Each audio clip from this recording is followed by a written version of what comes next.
cómo podría un plasmio sobrevivir dentro de una célula. El primero que estábamos hablando es el origen de replicación, que ya les había comentado ayer, que el origen de replicación es simplemente una secuencia de DNA que se encuentra normalmente, generalmente todos los orígenes de replicación se encuentran al interior del plasma y que esta secuencia es reconocida por la DNA polimerasa y que esa secuencia es lo que le permite que la enzima se ancle a esa secuencia y empezar la replicación bidireccional del plasma. ¿Listo? Hasta ahí, todo bien. ¿De qué más estábamos hablando? Estamos hablando que el plásmido tiene un sitio múltiple de clonación y que ese sitio múltiple de clonación es un sitio en secuencia que puede ser más o menos entre 50 a 90 pares de bases dependiendo del plasma y que en esa secuencia, que son más o menos hasta 90 pares de bases, hay sitios de reconocimiento para enzimas de restricción. Pero no sé si se acuerdan que de las enzimas de restricción hay muchas enzimas de restricción, ¿cierto? Acuérdense que hace parte del sistema de restricción múltiple de las bacterias y que encontramos enzimas de restricción tipo 1, tipo 2 y tipo 3, ¿cierto? Que las que se utilizan exclusivamente para estos fines son las tipo 2, ¿cierto? Porque las tipo 1 y las tipo 3 ellos hacen cortes por fuera del sitio de reconocimiento, pero las dos, exclusivamente las dos, hacen los cortes dentro o antes del sitio de reconocimiento. Entonces, por eso es que ellas se utilizan para esto. Entonces, estamos hablando que ese sitio múltiple de clonación o ese polilinque es el espacio físico donde se va a incorporar el inserto. Entonces, yo tengo un inserto cortado de otra parte, ¿dónde se va a poner en el plásmido? Ahí, en lo que se llama el sitio múltiple de clonación. ¿Cómo se pone? Se pone por encima de restricción. Entonces, vamos a hablar de lo que es este polilinque. Entonces, ese polilinque no es, como yo les preguntaba ayer, ¿creen ustedes que es un sitio que se incorpora en la naturaleza o si es un sitio que fue diseñado por el hombre? La respuesta es que es un sitio diseñado por el hombre, porque ayer estábamos haciendo el ejercicio de que en una secuencia cuántas veces una enzima cortaba y pues vimos que una enzima de restricción que es de corte muy frecuente puede cortar hasta 20 veces, pero en 20 entre más o menos hasta 90 pares de bases, pues difícilmente una enzima va a cortar, ¿cierto? O puede haber uno, pero no los corta, ¿cierto? Entonces es muy poco frecuente que haya sitios de restricción tan cercanos. Por eso, este sitio de restricción es sintético. ¿Qué quiere decir que es sintético? Que como los sitios de restricción ya se conocen, cuál es la secuencia de cada sitio de restricción, entonces ellos son organizados de una manera que siga uno enseguida al otro. ¿Y eso para qué? Para que haya una muy buena disponibilidad de enzimas de restricción para poder encontrar. Les voy a mostrar el sitio de restricción y el sitio de restricción.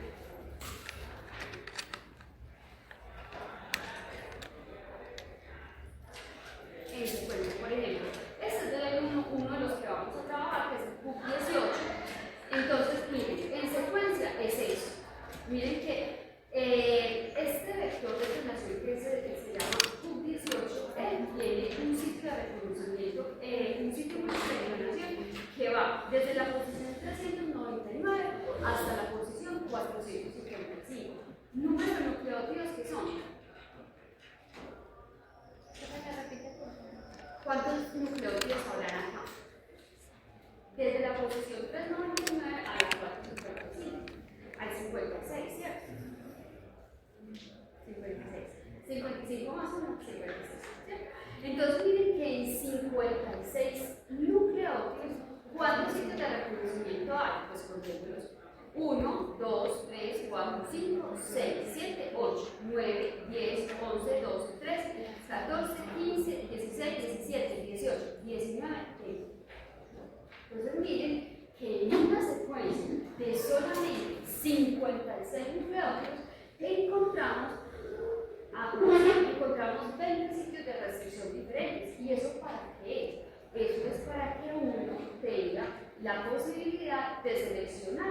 una o dos enzimas de restricción para hacer la incorporación de un inserto dentro del sitio de restricción.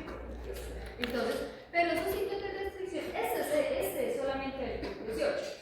Hay otros que tienen otros sitios de restricción, pueden ser quizás un poco más grandes, pueden ser un poco más pequeños, pero más o menos de ese tamaño. ¿Qué enzimas de restricción se encuentran acá? ¿De qué naturaleza serán esas enzimas de restricción?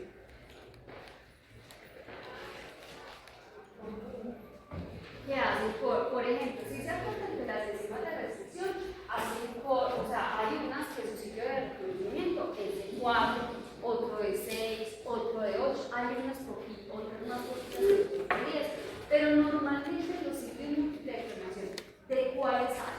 O sea, ¿cuáles son las que se ponen ahí?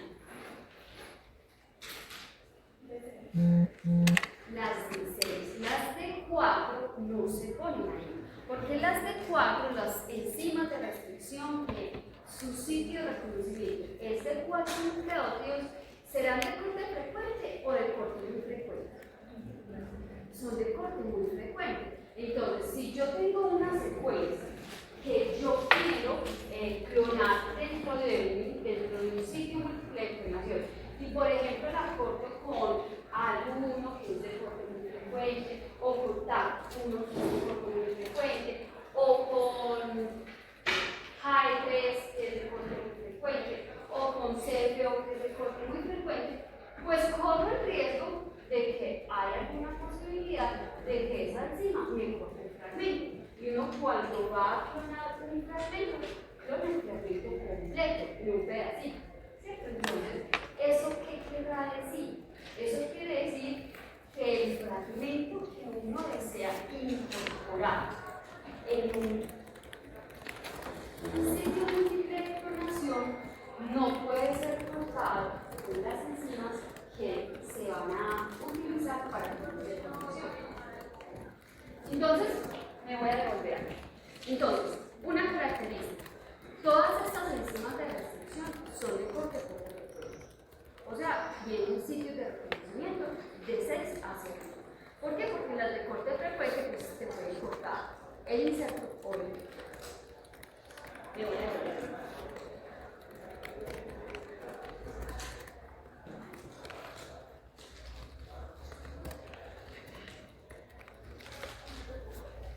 Otra cosa súper importante. Las enzimas las enzimas de restricción que se encuentran en el sitio múltiple de clonación no están por fuera del sitio. Este vector en ningún sitio en ninguna parte por fuera del sitio múltiple de clonación va a tener BANH1 o HIND3 o alguna enzima de las que hay en el sitio múltiple de clonación. ¿Eso por qué se da?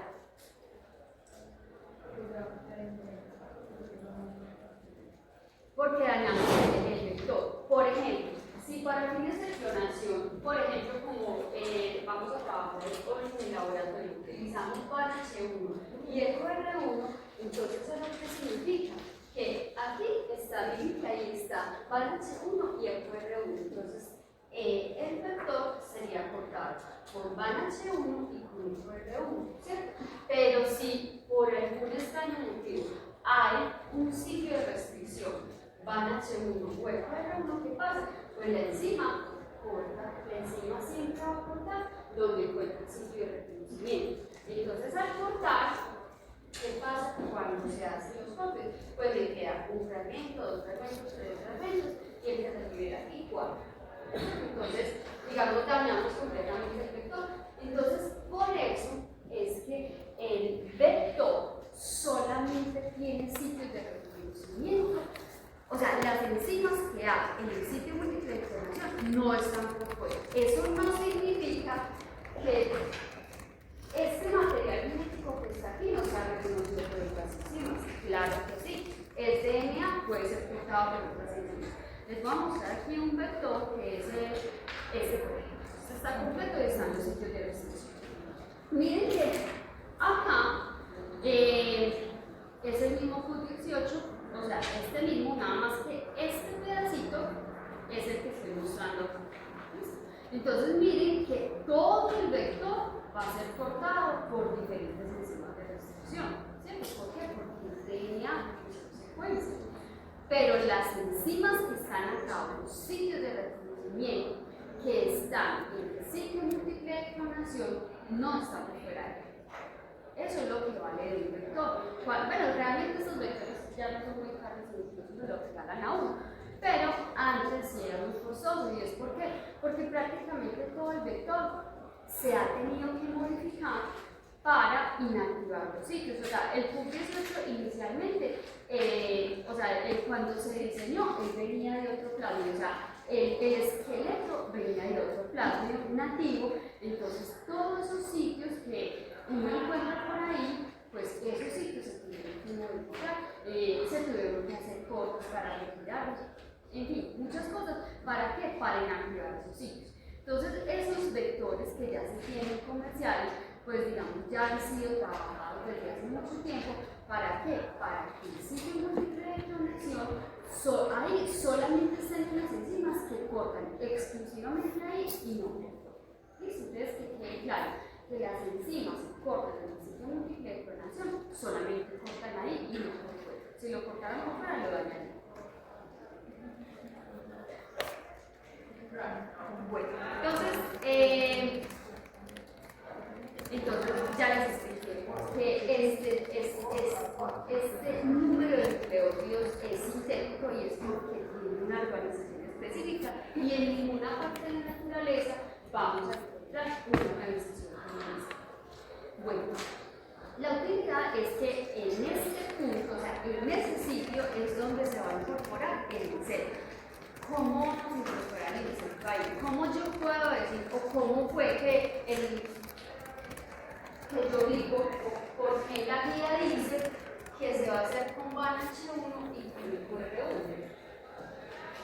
Porque a mí me gusta. Porque en función de qué uno selecciona las enzimas, o depende de la preferencia que uno tenga a las enzimas que tenga.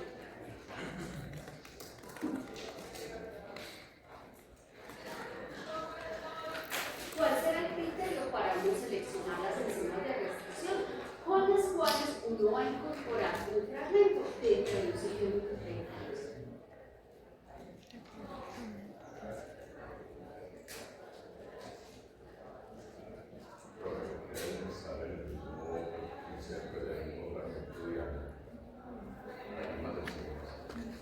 Las mismas. O sea que este fragmento que vamos a, pues el fragmento que vamos a clonar hoy, ¿es cortado o no es cortado por esas enzimas?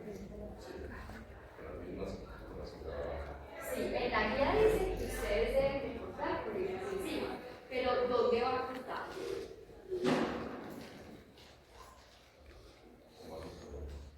¿dónde va a cortar? Porque yo les acabo de decir que el fragmento o el inserto que se va a utilizar para fines de clonación, si la enzima encuentra el sitio de reconocimiento, ahí ella corta. Entonces, si lo vamos a hacer con VAN H1 y con QR1, las enzimas van a cortar el inserto. Lo deben de cortar, pero en el borde. En el borde, solamente en el borde. O sea, acá, sin afectar toda la secuencia. Pero entonces mi pregunta es, ¿yo cómo selecciono esas enzimas? Sí, usted tiene que tener en cuenta la disponibilidad de enzimas que te ofrece el sitio múltiple de clonación. Entonces usted puede hacer el arreglo que usted quiera con esas enzimas que usted tiene ahí. Pero mira que, ¿cuántos arreglos me salen? Muchos, ¿cierto? Puede ser 15 de 3. No con ese trazo porque hay que dejar un espaciecito a la encima para que corte, pero al menos yo 15 de 3 lo puedo combinar con PST con todas para abajo, o sea, PST, o SAL1, o ESBA1, o VANH1, o ESBA1, o KPN, o SAT1, o EQR1, y así sucesivamente con todos. ¿Es cuántas combinaciones me dan? Muchas no.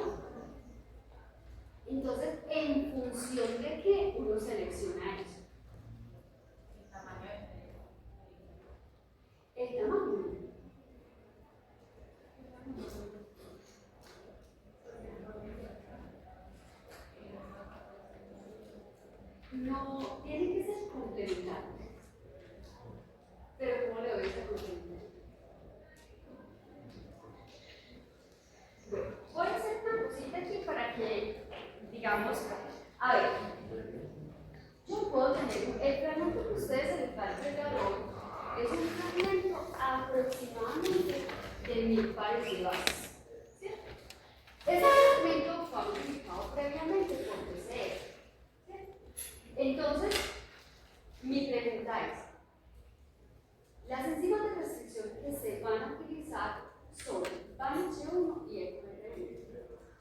Entonces, ¿cuántas veces podrá cortar BANH1 y EcoR1 acá? Una vez, una sola vez. Y aquí corta BANH1 y aquí corta EcoR1. Pero, o sea, ¿cómo llegamos nosotros a esa conclusión? O sea, porque puede haber un sitio BANH1 aquí, puede haber un sitio EcoR1 acá, ¿cierto? Y como son enzimas de corte poco frecuente, puede o no puede estar, pero hagamos de cuenta que esté. Si aquí corta BANH1, entonces, ¿qué pasará con el fragmento? Se corta. La enzima no dice, no, yo tengo que cortar ese en el corte y no en la mitad, no dice. Hay un sitio de reconocimiento, ella lo corta. Si hay 1, 2, 3, ella corta las veces que hace el sitio de reconocimiento. Entonces, mi pregunta es, si yo quiero clonar todo el fragmento completo, ¿me conviene que la enzima corte al interior? No. Entonces, una condición, si a mí me dicen que la clonación se está haciendo con BANH1 y con EcoR1, yo entiendo que ni BANH1 ni EcoR1 cortan al interior de la secuencia. ¿Cierto? Entonces, ¿eso cómo se hace?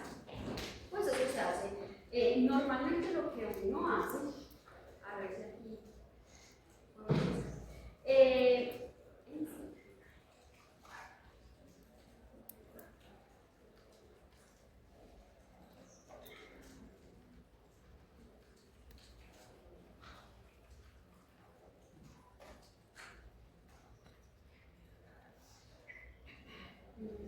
pongamos por ejemplo esto.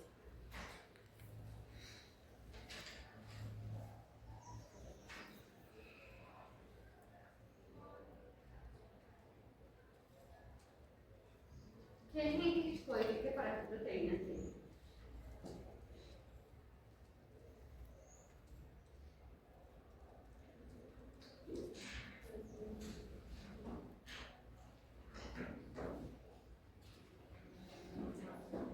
Bueno, digamos que es nuestro funcionamiento. O sea, yo lo que quiero es una secuencia. Entonces, normalmente, cuando uno está haciendo estos análisis, uno primero se va a la secuencia. ¿Cierto? Entonces, con la secuencia, mira que este está completo. ¿Por qué? Porque veo los bancos de lectura de PBS. Entonces, aquí yo le digo show reverse content y me muestra. Entonces, uno quiere lograr para seleccionar las enzimas de restricción que va a utilizar para la clonación, simplemente lo que haces es analizar la secuencia con cualquier base de datos que te permita predecir los sitios de reconocimiento. Entonces, pues pone la secuencia y le dice que analice con todas las enzimas, o por aquí hay una opción que dice que solamente me muestre las enzimas y no un corte. ¿Cierto? Entonces yo le voy a decir que me lo haga con las que son de 6 para arriba. Porque las de 6 son las que están en los sitios de restricción. Si le digo con todas, también me muestra las que son de 4, pues mira, yo veo lo que necesito. Entonces acá, pues lo primero, él muestra todas las enzimas que cortan. Y en la parte de abajo, uno cuando está haciendo eso para fines de clonar, siempre se va a la parte de abajo, porque en la parte de abajo te muestra las enzimas que no cortan, ¿cierto? Porque están o las que cortan al menos una vez o más, o las que simplemente no cortan. Y siempre las que no cortan y que están en los sitios de restricción, en los sitios de clonación, se ponen como en unos colorcitos, ¿cierto? Entonces, por ejemplo, van a ser por ejemplo, es más 1, por ejemplo, SO1, no veo más, esta, EQR1, ¿cierto? Entonces, uno que es lo que hace, siempre se va a la partecita de abajo o donde sea el apartado de estas enzimas, no importa, ¿cierto? Entonces, por ejemplo, si se quisiera clonar este gen con esta secuencia, uno que selecciona, pues primero las que tenga, primero uno va y mira cuáles enzimas o sitios de restricción tienes en el vector que tú vas a trabajar. Pero normalmente en casi todos los vectores que son para fines de clonación, casi siempre están las mismas. ¿Cuáles son las mismas? Van H1, EQR1, INT3, SO, generalmente siempre está en los vectores de proteína. PST1 también está. Entonces, uno pone, pues ahí sí ya las que usted quiere, las que usted tenga en el laboratorio. Normalmente, ¿cuáles son las que uno más tiene y que se consiguen con más frecuencia? En este caso, por ejemplo, sería BANH1 y EQR1, como es el caso del laboratorio de hoy. Entonces, ¿cómo uno hace? O sea, esta secuencia, que es la que estamos viendo acá, no corta ni BANH1 ni EQR1. Entonces, ¿cómo vamos a hacer para que tenga el sitio de restricción? Porque lo que siempre hemos dicho es que ellas no cortan al interior, pero sí me tienen que cortar en el borde, ¿cierto? Entonces, ¿cómo hago para que me corten en el borde?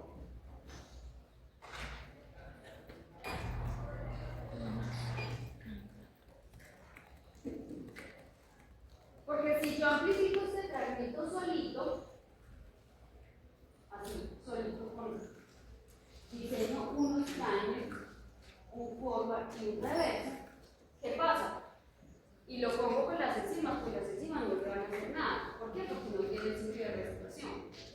Entonces, ¿cómo voy a hacer para ponerle ese sitio de restricción?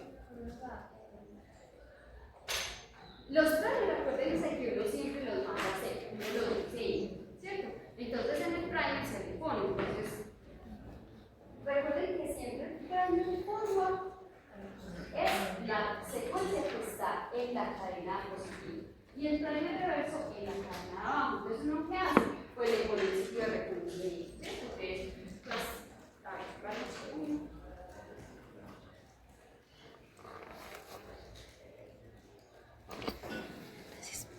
Entonces, ¿uno qué hace? Diseña el plan. Es simplemente una secuencia más o menos de 18 entonces, ¿qué hace? Como usted tiene un número entonces le pone la secuencia G, A, T, C, C. Entonces, esa la tiene el plan. Y ahí queda, o sea, cuando se está haciendo la PCR, entonces en la primera fase, o sea, en el primer ciclo de amplificación, amplifica sin esta colita. Y en la segunda, pues ya lo incorpora. Y el reverso, pues entonces simplemente le ponemos el de EQR1 y ya.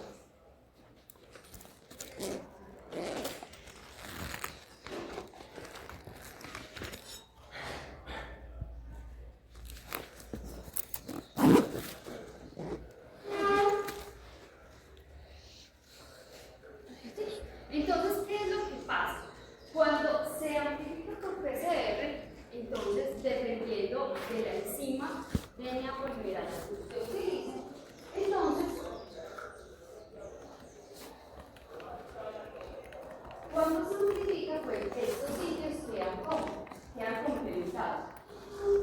CC, DA, y aquí, C, T, T, A, G. Entonces, miren que el producto, o sea, en lo que se pretende clonar, ya tiene los sitios de restricción, pero ¿dónde los tiene? En los sistemas, porque es algo controlado, donde la persona lo puso, ¿cierto? Lo puso intencionalmente. ¿Para qué se pone eso? Entonces, el producto que ustedes les van a entregar hoy es un producto de 1000 pares de base que viene amplificado con los sitios de restricción. ¿Sí? Esos sitios de restricción me sirve en ese momento, o sea, tenerlos no significa, o sea, así no se puede clonar. ¿Por qué? Porque para clonarlos ellos tienen que estar cohesivos. O sea, una enzima de restricción, o sea, ahí está el ciclo, pero el ciclo está es para que la enzima corte, ¿cierto? Entonces, ¿cómo lo clonaremos? Por eso es que ustedes en la guía de hoy dicen que tienen que hacer el mismo tratamiento, tanto al inserto como al vector, de manera independiente. Entonces, ustedes hoy les van a dar un tubito pequeñito marcado como inserto, sin H, y un otro tubito marcado con vector. ¿Sí? Entonces, cada uno de ellos ustedes los van a dividir por separado. Entonces, ¿cuál es la intención de dividir este fragmento? Entre G y G corta van a ser entre T y G. Entonces, cuando él corta y buenos días. La profe, ¿será que nos permite dar una información cortita? sí, claro. ¿Sí? Bueno, buenos días, compas. Este ejercicio es como para reiterar la invitación a la asamblea que se está tomando en el Rector de Torres. Los dos puntos principales que nos convocan es la representación estudiantil y pues el tema de la financiación, que todavía es algo latente y que está pues permeando constantemente. Entonces, sí, reiterarles la invitación, es importante que vengan a esos espacios. Y pues se va a estar desarrollando en unos pocos minutos mientras pues terminamos la actividad de desarrollo. Entonces, muchas gracias por esta invitación.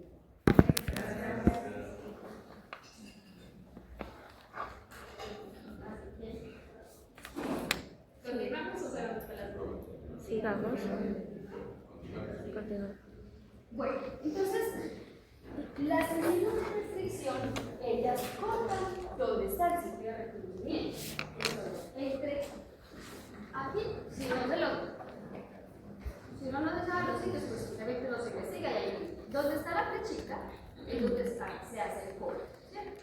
Entonces, puede haber una flechita hacia abajo o puede haber un slash o un backslash, pero eso es lo que significa el corte. Entonces dicen que van a H1 corta entre G y G, mientras que EQR1 corta entre G y A. Siempre esto va a ser así, tanto en la cadena de arriba como en la cadena de abajo. Profe, yo como aseguro en el interior de ese fragmento, si no hay otra secuencia que tenga que esa enzima me vaya a cortar ahí también. ¿Cómo? No te entendí. ¿Cómo aseguro? En el interior, yo quiero cortar solo los extremos del fragmento. ¿Cómo aseguro que si en el interior del fragmento también tiene una secuencia que tenga GG o CT, la enzima no me vaya a cortar también? La enzima para poder cortar, primero tiene que hacer el reconocimiento de los 6 o de los 8 nucleótidos. Ya después hace el corte donde ya hace el corte.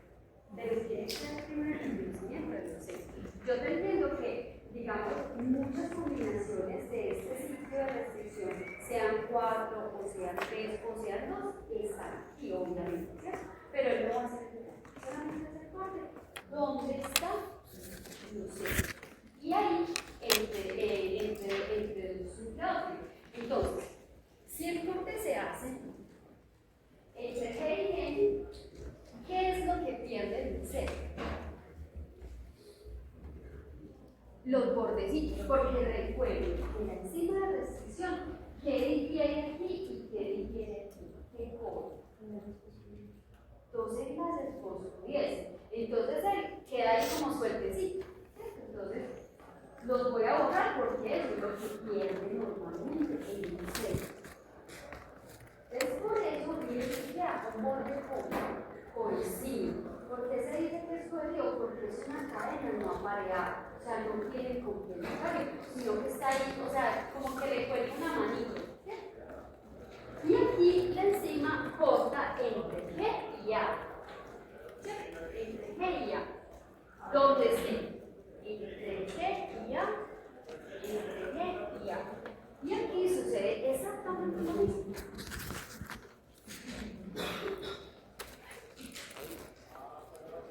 Listo. Entonces, miren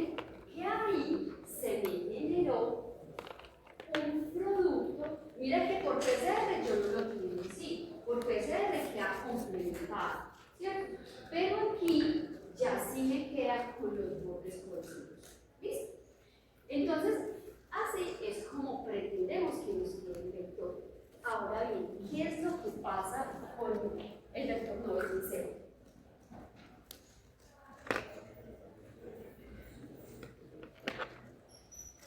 ¿Qué pasa con el vector? Con el vector, pues pasa algo similar. Voy a traer el vector que trabaja. Entonces, el vector, miren que es el 18. Entonces, voy a copiar la secuencia que hay entre Banach 1 y entre eco R1, que sería desde acá hasta acá. Entonces, el sitio de Banach 1, o sea, si alguien me ayuda, por favor, desde el sitio Banach 1, que está acá, hasta el sitio eco R1, empezando por A, G, o sea, ese codón completo. A, G, A, G, A, T, C,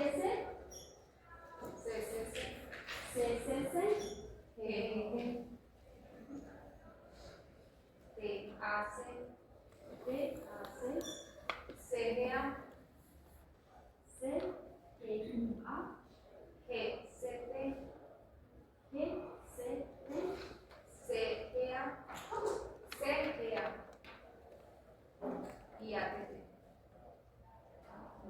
Con ese C.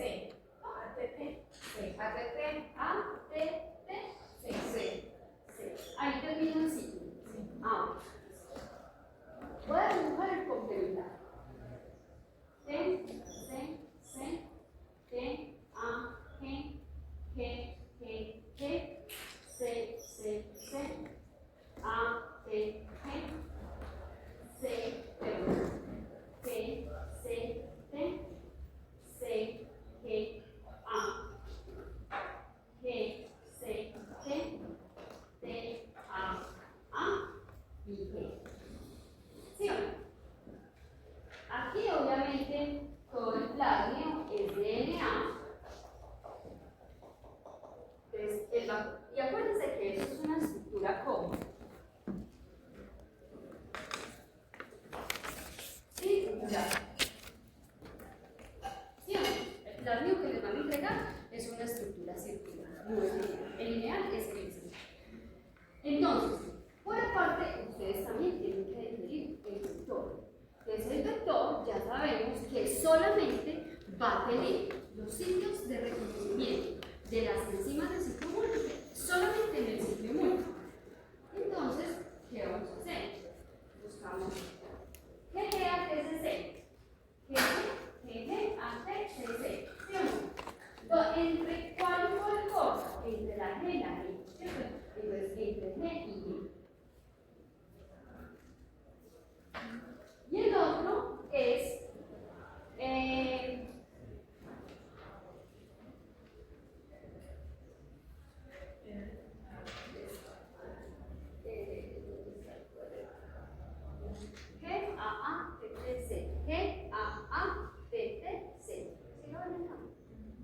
entonces el otro, cortamos entre G y A. Entre G y A.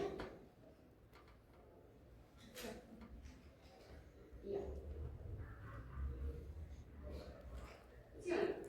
Entonces, ¿qué pierde el vector?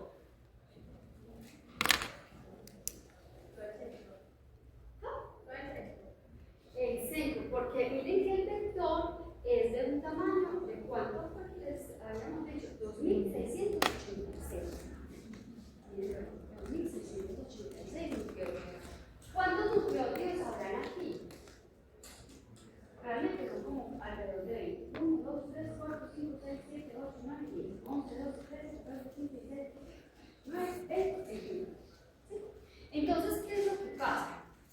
Cuando un vector circular, tenemos un vector circular, él va a perder un pedacito chiquito, que son más o menos esas 10 bases.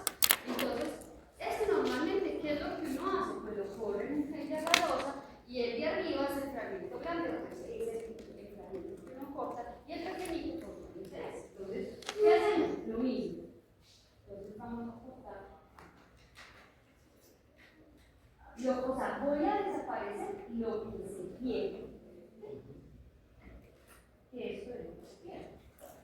lo que está al interior de lo que corre. Miren que el corte está con rojo.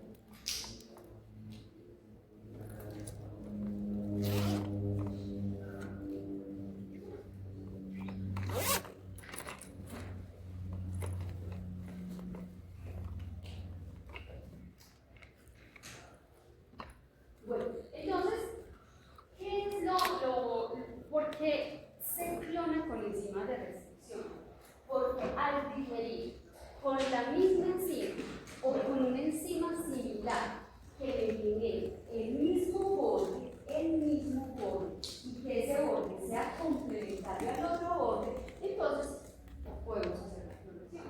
Entonces miren que este borde GATC es complementario a este. Lo voy a poner en rojo. GATC y esta se viene con esta. ¿Ves? Esta ya se acomoda acá. ¿Ves? G, no me voy a fijar si es complementario, sino que lo voy a dibujar. GATC. G, A, T y C. Es complementario. G complementario con C, T con A con T y C con G. Y voy a poner en rojo, que quedó una C y una G. Esas no están coherentes, sino que están complementarios, pero son del C. C y G. C y G. ¿Sí? ¿Qué es lo que nos tiene que quedar completamente claro? Que después del proceso de clonación,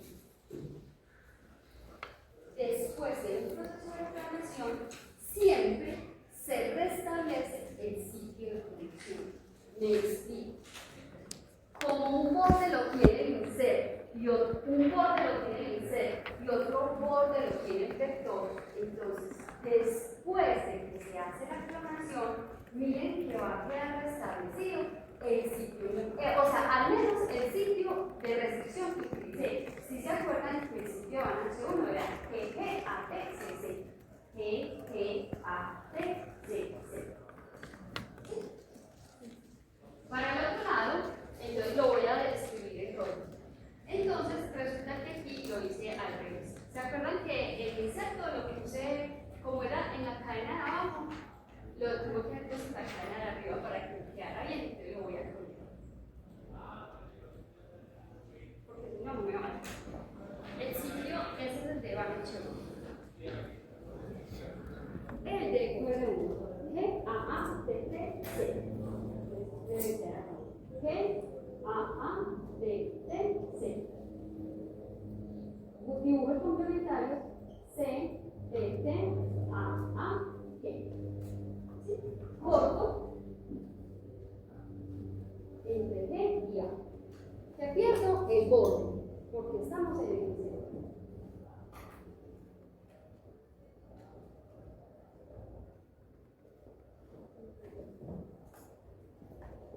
Y voy a escribir los nucleótidos que me quedaron, a ver si queda. De allá para acá, el borde desapareado sería TTAA.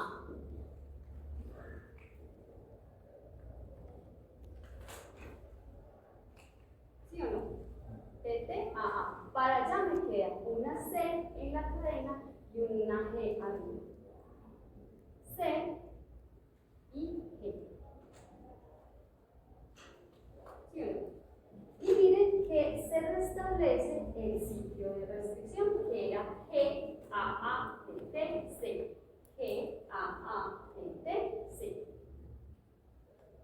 Entonces esto, o sea, lo hago así de una manera tan manual para que entendamos que siempre en un proceso de clonación uno conserva los sitios de restricción.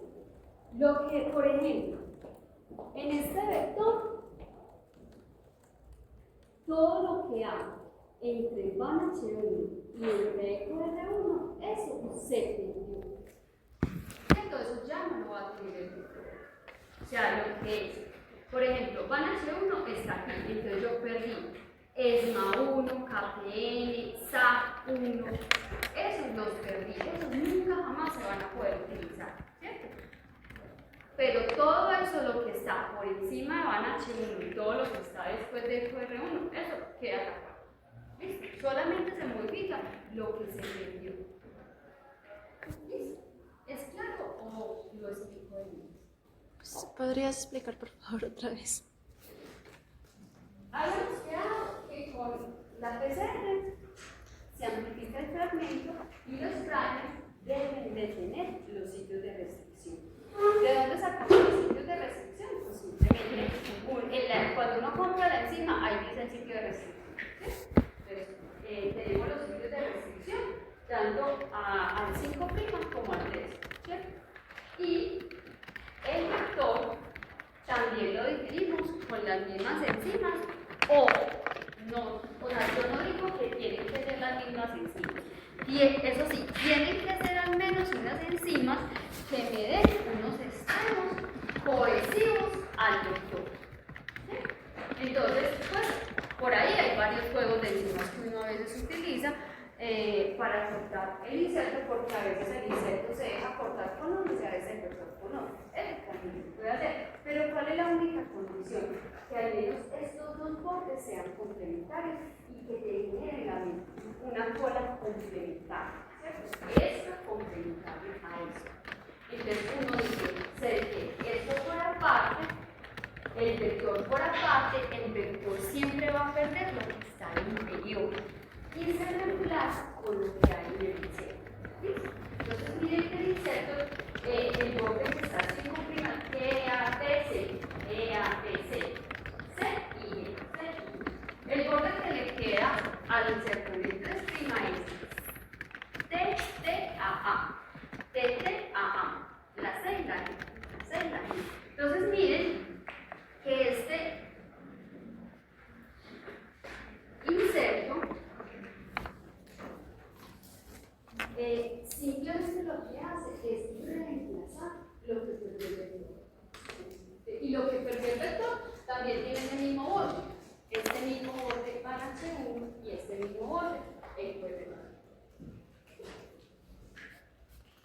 Ahora bien, si se acuerdan que las enzimas de restricción dejan unas extensiones.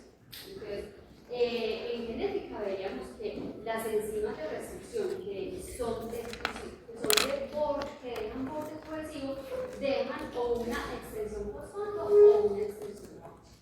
Generalmente las enzimas dejan una extensión fosfato. Y esos fosfatos son muy importantes porque el sustrato de la ligasa es un fosfato en posición 5 y un OH en posición 3. Entonces, cuando esto no se ha fosforilado ni se ha hecho nada, pues simplemente al adicionar la ligasa, primero se da la complementariedad de secuencia y segundo, la ligasa liga estos dos enlaces. Porque están los fosfatos en el OH. ¿Listo? Porque ese es la base, o sea, ese es el sustrato de la línea de ligasa. Entonces, todo esto para explicar que la selección de las enzimas con las que uno va a trabajar no es algo arbitrario, no es algo aleatorio. Eso obedece a la disponibilidad de sitios de restricción del vector y también a la no disponibilidad de sitios de restricción del inserto. Entonces, ¿de quién depende todo? Del inserto, porque uno siempre selecciona aquellas enzimas que no cortan el inserto. Bueno, ya les he dicho que las enzimas de restricción que se encuentran en el sitio de clonación no van a cortar el vector por ninguna parte.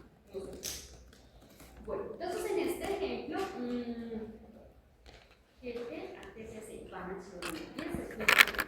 entonces en este ejemplo, digamos, teníamos un producto que se iba a amplificar con los tipos de restricción que van a H1 y el número 3. Entonces miren que así es como queda el producto amplificado por PCR, pero uno tiene que verificar pues, que esto no corte, porque si donde lo corte, pues ¿qué va a pasar? Pues se van a fragmentar, el fragmento que es grande se va a quedar partido en los pedacitos que sean los fragmentos fragmentos que sean y así no se van a completar. O al menos no se puede crear completo. Cuando no los tienen, entonces miren que se hace la digestión de tal manera que mantienen los bordecitos cohesivos y con esas mismas enzimas normalmente se digiere el vector y luego pues se hace la incorporación del insecto al vector. Ahora bien, esto, digamos, uno no puede ver eso como puede ver, bueno, creció una célula, no creció. Entonces, para eso es que está el marcador de selección. El marcador de selección es sí en bacterias, para el polvo. El marcador de selección es simplemente un gen que confiere resistencia a un antibiótico. El que normalmente más se ha trabajado para estos fines es el gen de la resistencia a la ampicilina. Entonces, ustedes van a ver que casi todos los vectores, por no decir todos los vectores, tienen un gen de resistencia a la ampicilina. ¿Y eso es para qué? Para uno poder hacer la selección en el polvo. Entonces, si yo tengo un plásmido,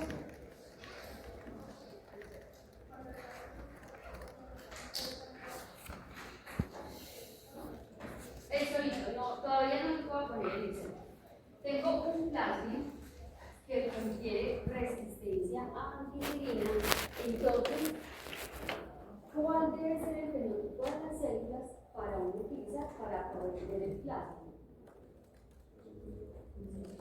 Deben ser células sensibles a ampicilina, porque también encontramos células que no resistentes a la ampicilina, ¿cierto?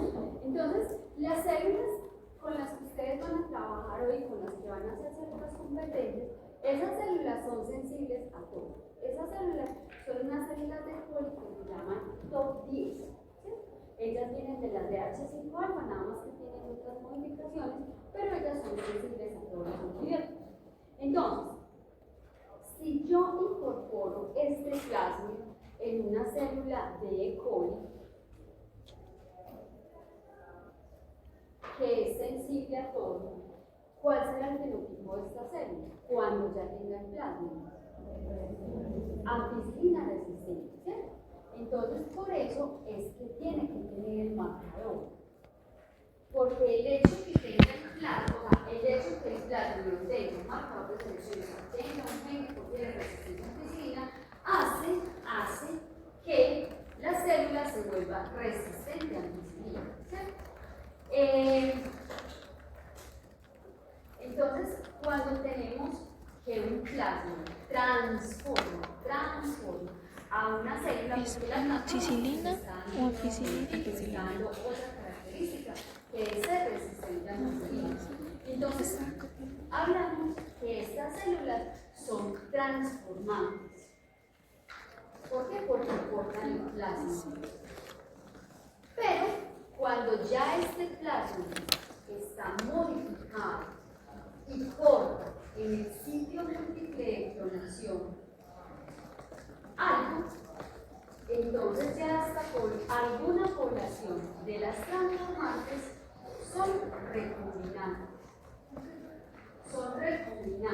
Las recombinantes son aquellas células que en el plásmido portan el insecto, mientras que las transformantes son células que solamente portan el plasma. Estas son cosas muy diferentes, porque una porta el insecto y la otra no lo porta.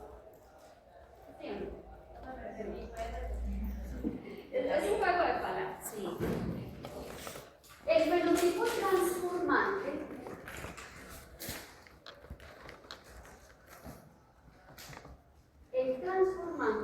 es el que tiene el plásmido solito sin ninguna modificación, o sea, el plásmido completo. Pero cuando ya a ese plásmido se ha diseñado, se ha cortado con enzimas y en el sitio múltiple de clonación tiene por un inserto, una secuencia diferente, entonces se dice que hay algunas células de las transformantes que se vuelven recombinantes. Las recombinantes son las que portan el inserto. Las transformantes son las que portan el plásmido completo, sin ninguna modificación. Sí. ¿Cómo sabe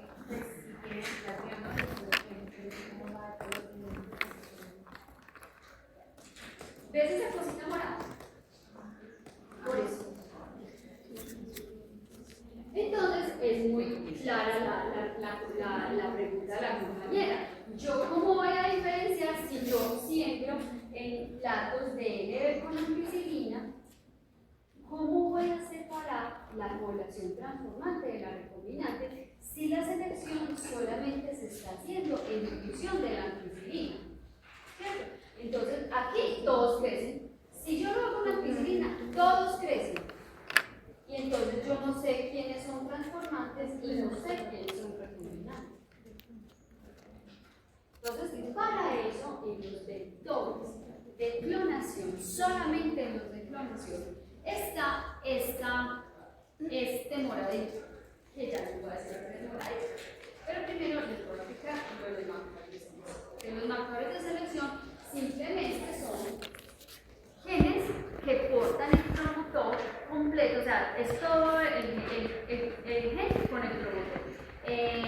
De un marco de lectura que codifica para medir la resistencia a generalmente a un antibiótico. ¿Cuáles son los más utilizados? Ampicilina, cloramicina, cloramfenicol, tetraciclina y eritromicina. Esos son los más, digamos, de los que normalmente tienen los planos. ¿Cuál es el más utilizado? El de la ampicilina. Para fines de expresión de proteínas se utiliza más el de la cloramicina, pero normalmente uno siempre en el laboratorio tiene ampicilina y cloramicina, porque es lo que más se utiliza. Eso solamente para células de coli o para células bacterianas, porque el término está mal empleado porque realmente no es un gen de resistencia a un antibiótico, sino un antibacteriano. ¿Cierto? Sin embargo, ustedes han visto que hay plásmidos que se utilizan también para eucariotas, ¿cierto? Y en eucariotas uno también expresa proteínas, por ejemplo, en fitoplancton, por ejemplo, en cándida. En Saccharomyces también se expresan proteínas y también se maneja dentro del plasma.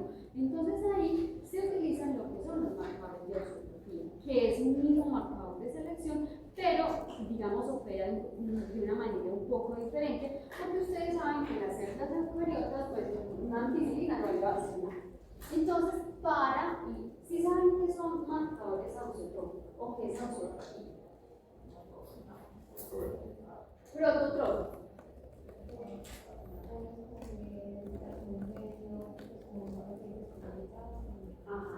Todas las células wild-type son células prototrópicas, o sea, todas las células silvestres son células prototrópicas.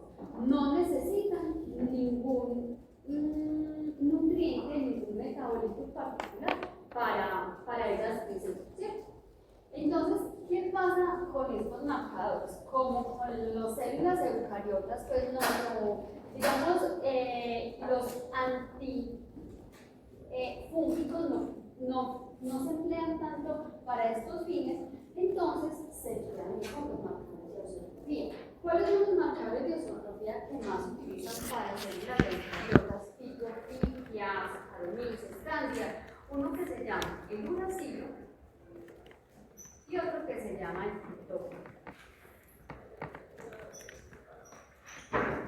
Entonces, las células wild-type de esas células de Candida, Saccharomyces, de Pichia, ellas no necesitan, o sea, ellas tienen codificados todos esos metabolitos primarios para poder crecer, ¿cierto? Entonces, en una célula se vuelve ausótrofa. Se vuelve ausótrofa cuando en el genoma se le ha retirado el gen que codifica, ya sea para el triptófano o sea para el uracilo o cualquier otro, pero los más comunes son estos. Entonces, digamos, se le borra del genoma ese gen que codifica para el metabolismo primario. Entonces, ¿qué pasa? La célula pues ya no puede crecer en un medio normal, sino que hay que suplementarse. Entonces, esta célula necesita crecer en un medio suplementado, ya sea con uracilo o con triptófano. Entonces, esa es una célula ausotrófica. Entonces, ¿cómo se utilizan estos como marcadores de selección? Pues muy fácil. Cuando uno va a trabajar con esto, pues tiene que comprar tanto el vector como una célula. Entonces, uno compra una célula de Pichia ausótrofa en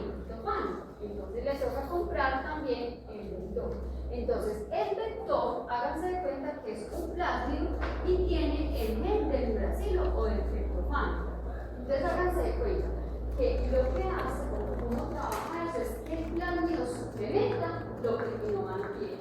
¿Cierto? Entonces, si la célula no tiene el triptofano, entonces se lo suplementa el triptofano. Entonces, cuando esto se utiliza para fines de clonación, entonces, si la célula crece, ¿en qué creceremos estas células? En medio sencillo. Porque si la célula crece, es porque el plásmido está funcionando y el plásmido le está aportando el triptofano que necesita para crecer en un medio normal.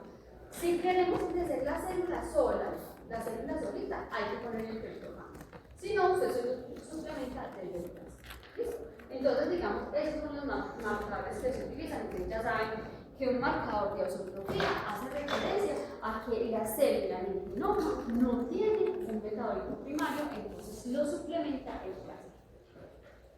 Y funciona lo mismo, o sea, uno simplemente trabaja el plásmido, le pone la secuencia y cuando hace ese proceso de transformación, pues lo que se siembra en un medio normal y si las células crecen es porque el plásmido le está aportando el triptofano o el uracilo o el metabólico que sea.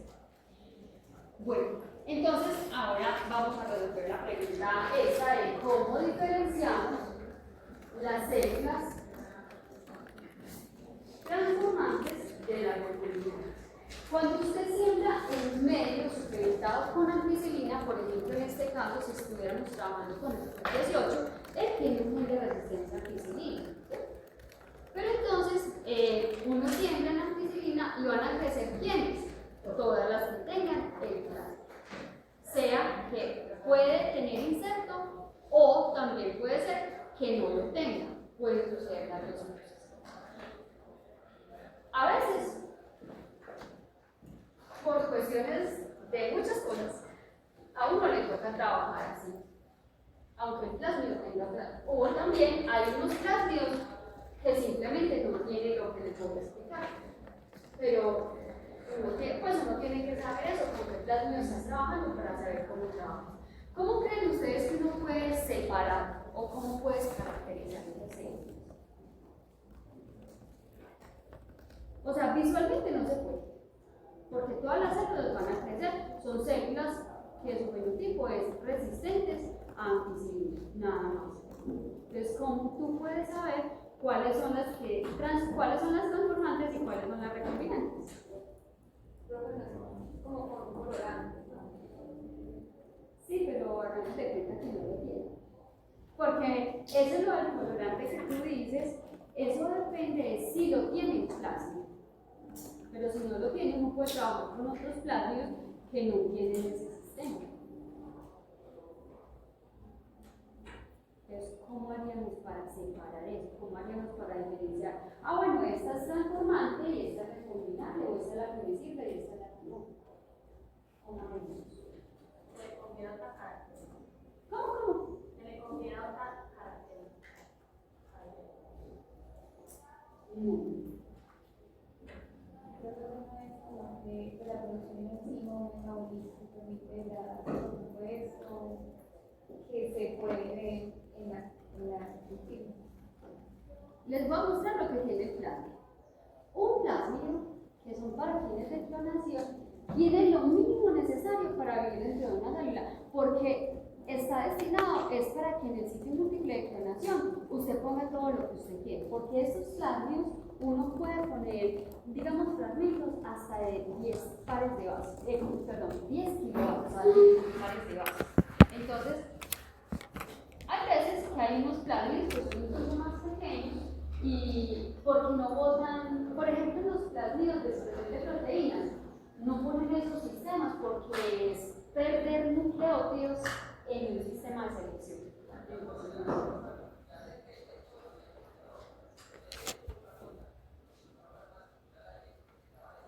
Entonces, ¿cómo podemos? Miren que aquí hay un origen de replicación que es para que, digamos, las células crezcan, porque acuérdense que primero el plásmido se replica y después se estresa. Entonces, este es para que las células tengan adentro el plásmido. Este es para que las células crezcan en un medio con ampicilina. Y esto es para el sistema de clonación.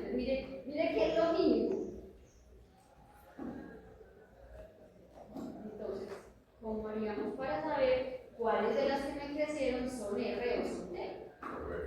Dime. No, hagamos de cuenta que no lo tiene. Porque el cerco va a correr más cuando termine el polígono. Entonces, si le agregamos lactosa, vamos a poder ver si la célula está degradando la lactosa o no. Y así poder identificar eso. Pues más o menos, porque ese no necesita lactosa. Es que en el anterior dicho iba a decir el lactosa, entonces por eso. Pero lac-C, no el de nada. Ah, Igual, ya tenés. Sí. sí. Lac-C. ¿Sí te acuerdas? Sí. Pero hagamos de cuenta que no está lac-Z.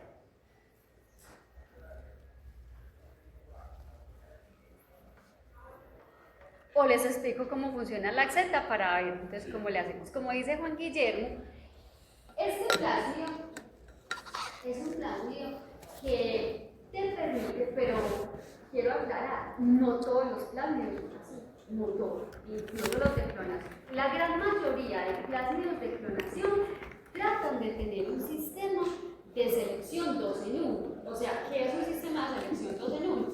Que usted en 24 horas, al seleccionar solo una vez, pueda separar las dos poblaciones, transformantes y recombinantes. Eso es lo que se prefiere. Pero pueden haber plasmios que no te permiten eso, ¿cierto? Entonces, por eso a mí me gusta irme siempre como a lo más básico para que después van a entenderlo. Pero con este sistema, miren que tenemos un origen de replicación, tenemos un marcador de selección y tenemos un polilinker. Miren que el polilinker es el negrito, que ya les dije que es más o menos de entre 50 a 90 apariciones. Pero miren que el moradito, que se llama lac-Z, este moradito, lac-Z, yo me imagino que ustedes ya saben qué es lac-Z, ¿cierto? Lac-Z es un gen estructural de lo que no lactosa. ¿Qué se acuerdan de ese gen? Recuerden que ese gen siempre está en condición apagada, o sea, ese gen no se expresa a no ser de que haya lactosa. Entonces voy a permitirme retomar unos elementos del operador para que comprendamos qué es lo que sucede. Entonces, el operador lactosa o el operador LAC funciona de una manera muy particular porque siempre está en condición apagada, o sea, no se expresa. ¿Por qué está en condición, digamos, off o apagada? Simplemente porque tiene un represor activo. Entonces, digamos, en la organización, la centenia del gen es que aquí siempre hay un represor que se llama LAC-I, que codifica para una proteína que es un ADNA y que siempre va a tener su punto de acción acá en el operador. Entonces, después de ese represor, entonces hay una región operadora y hay una región promotor. ¿De quién? De los genes estructurales de lac-Z, que serían lac-Z, lac-Y y lac-A. Recuerden que los genes siempre se escriben en minúscula y en cursiva, y si son genes estructurales de un operador, se diferencian con la letra mayúscula. Entonces, la organización de este operador, digamos, es muy bonita porque se ve reflejada en la forma de cómo se va a expresar. Entonces, aquí siempre antes de un gen tiene que haber un promotor. ¿Por qué? Porque el promotor es el que le dice si se expresa o no se expresa. Háganse el cuento, el promotor es el interruptor de la luz para ver si se expresa o no se expresa.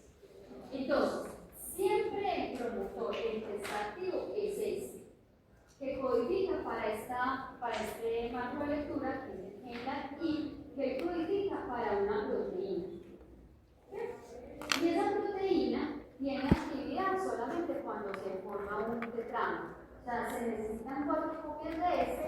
¿Para qué? Para que él se pueda agregar y venga y se ponga acá.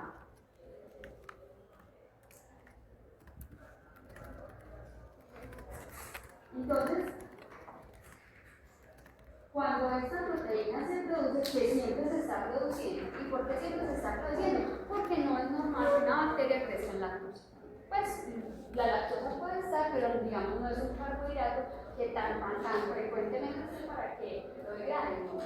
Entonces, él solamente va a producir o va a expresar estos genes cuando haya el sustrato adecuado. Entonces resulta que el represor por eso siempre está ahí, para que esto no se exprese, sino para que no se exprese, ¿cierto? Entonces, el represor viene y se ancla ¿dónde? En el operador. Esa organización no puede ser promotor-operador, tiene que ser operador-promotor, no al revés. ¿Por qué al revés? Pues no funcionaría igual. Entonces, a ver, yo no sé.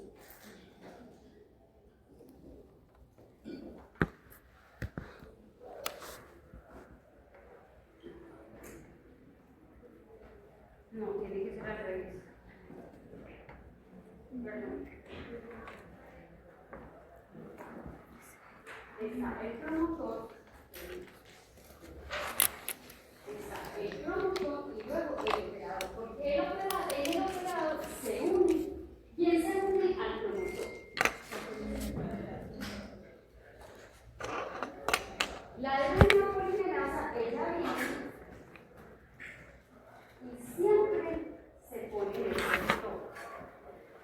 Y se ensambla ahí. El factor sigma, pues, se expresa lo que sigma. Entonces, en el operador siempre se pone la proteína represora. Entonces, la adenina polimerasa, ella puede, y de hecho lo hace, ella puede pegarse acá. Pero si hay un represor acá, pues simplemente ella no puede pasar a expresar.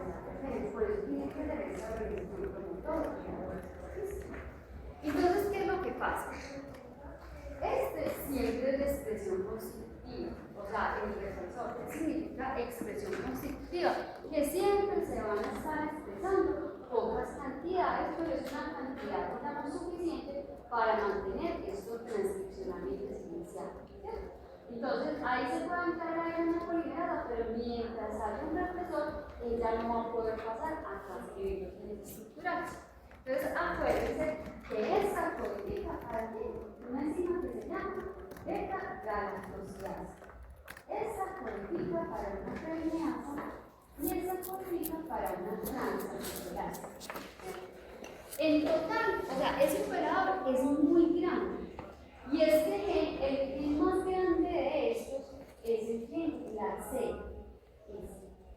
Y él tiene aproximadamente 3.500 pares de bases. Es un gen muy grande.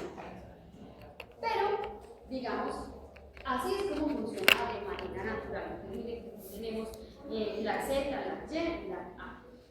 Entonces, ¿cómo haremos para que funcione este operador? O sea, para que se expresen estos genes.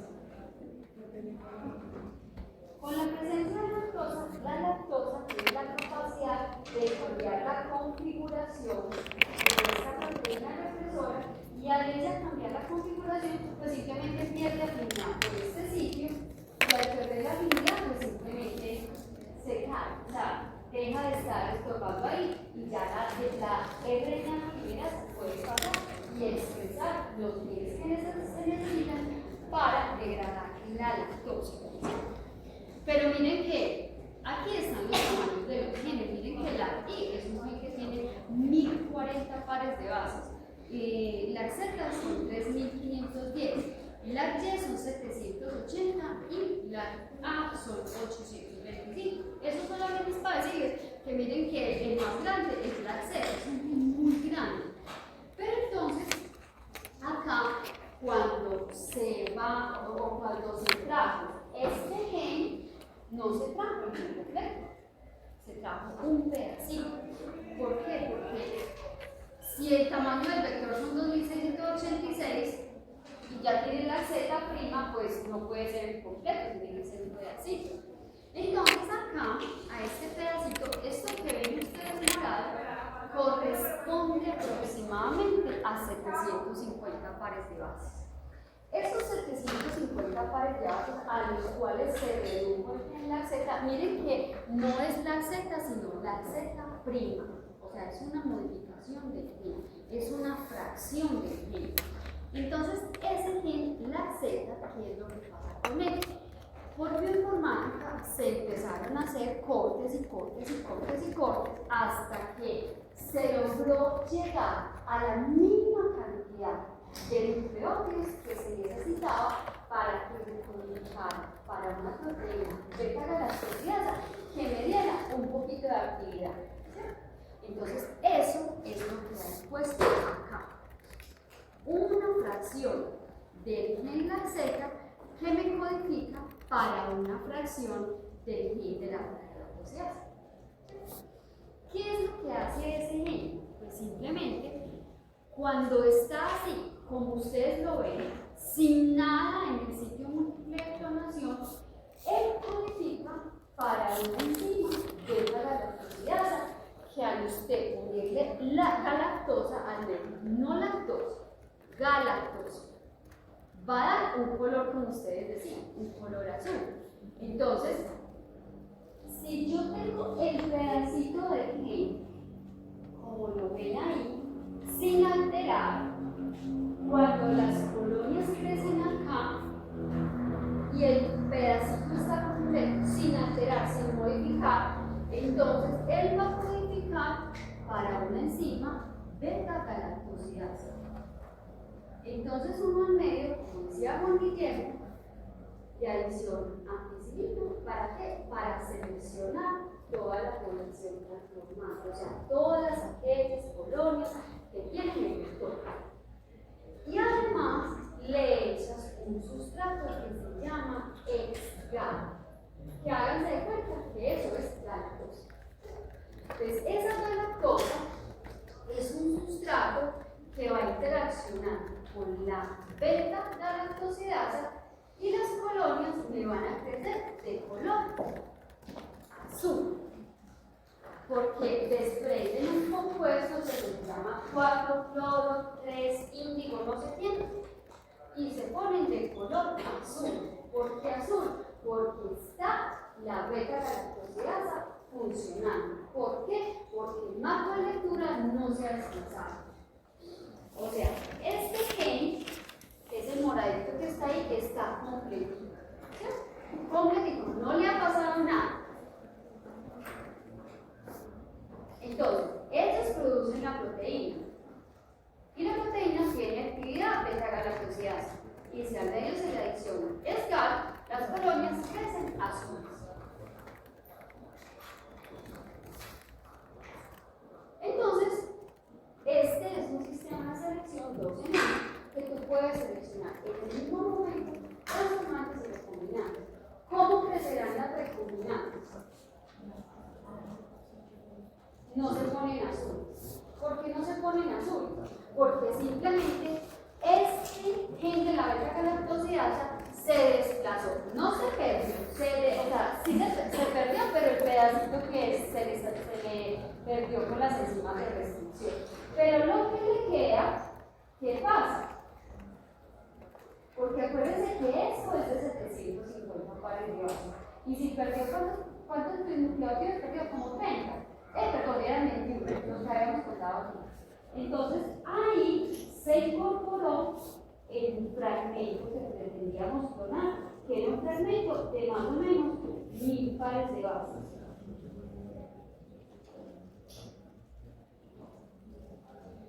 Entonces, ¿se va a producir una proteína beta-galactosidasa?